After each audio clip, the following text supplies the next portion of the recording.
Happy holidays, Grant Victor family and friends.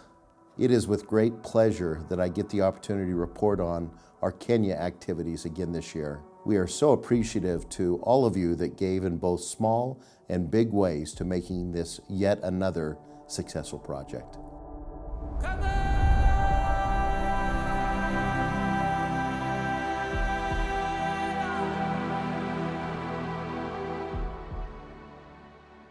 This year, our efforts were focused on the villages of Nguluweni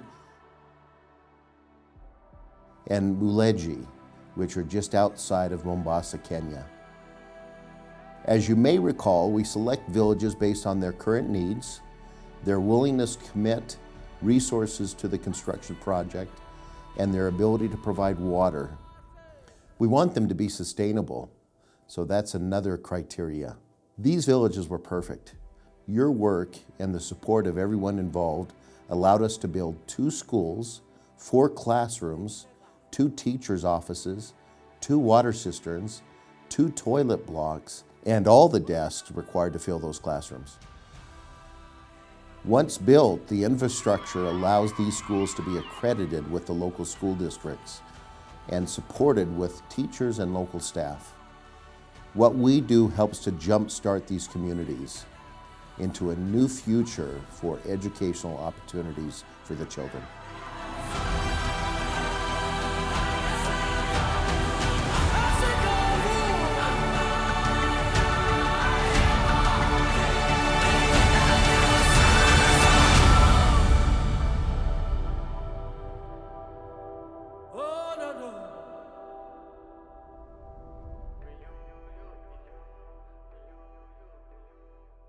One major setback for the initiatives this year was the sudden and tragic loss of Honorable William Kamoti.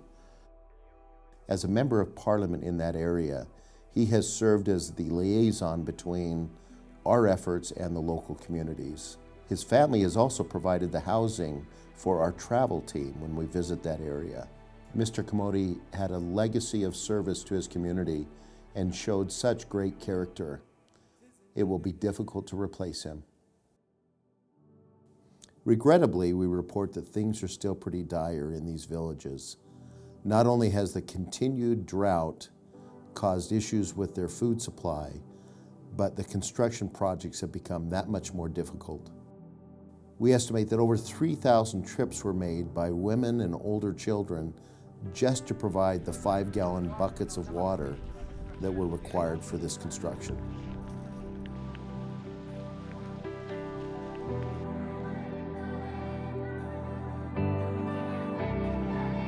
We've often commented that these people are happy and strong in spite of their very trying circumstances.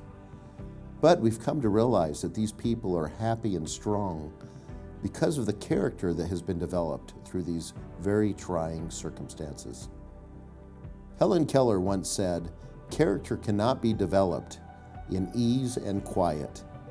Only through experience of trial and suffering can the soul be strengthened, ambition inspired, and success achieved."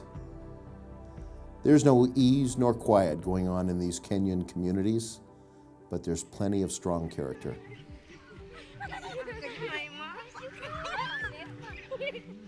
Many of you may remember the Black Lions soccer team that we met last year. This is a group of middle-aged women who had used soccer as a means for exercise and community. When we met them, we challenged them to a soccer game on this very uneven dirt field. They were at a disadvantage as many of them lacked shoes, proper gear, and training. What they didn't lack was character, and they were determined to hold their own. After this fun experience together, we agreed to sponsor the team and quickly outfitted them with new uniforms and their basic soccer equipment. Well, a lot has changed since last year.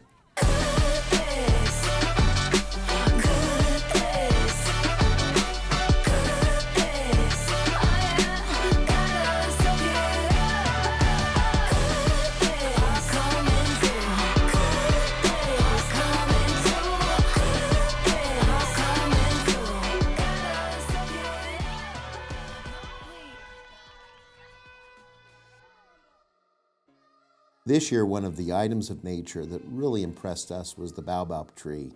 Many of you will recognize this iconic tree that is so prevalent in this part of the world. It carries the nickname of the tree of life, with leaves that can be eaten like a vegetable and a fruit that is a superfood and can be eaten with zero waste. It also serves medicinal applications. It can live in the harshest of circumstances and requires so little water. These trees often serve as shelter and protection for a small village. It was a baobab tree and a group of young students studying underneath that first inspired the work we began in Kenya. There's a Swahili fable that talks about when God first created the baobab tree and its resulting character. Initially, its beauty caused the tree to be somewhat boastful, and in spite of God's warnings, the tree continued to brag. God decided to pluck the tree and replant it upside down. This is why the most barren branches are at the top, because it's actually the roots that we see. The moral that is shared along with this fable is for all of us to be less boastful, as at any point our world can be turned upside down. The tree is a symbol and reminder that we should keep our heads down and keep moving forward. No person is perfect. All of God's creations are equally loved by God. When you see that baobab tree, it motivates you so that you can do something better or you improve on what you are doing. Like it motivates you to do better and to achieve some more goals that you have intended to do in your life. So it is like a motivation, a sign of motivation that normally motivates the community actually to work hard and work harder. We celebrate with you the accomplishments of another very successful project. There is no question that we are making a difference and that there's so much more that can be done.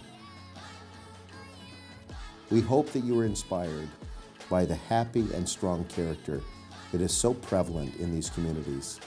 We can't do it without you. Happy holidays to you and your family.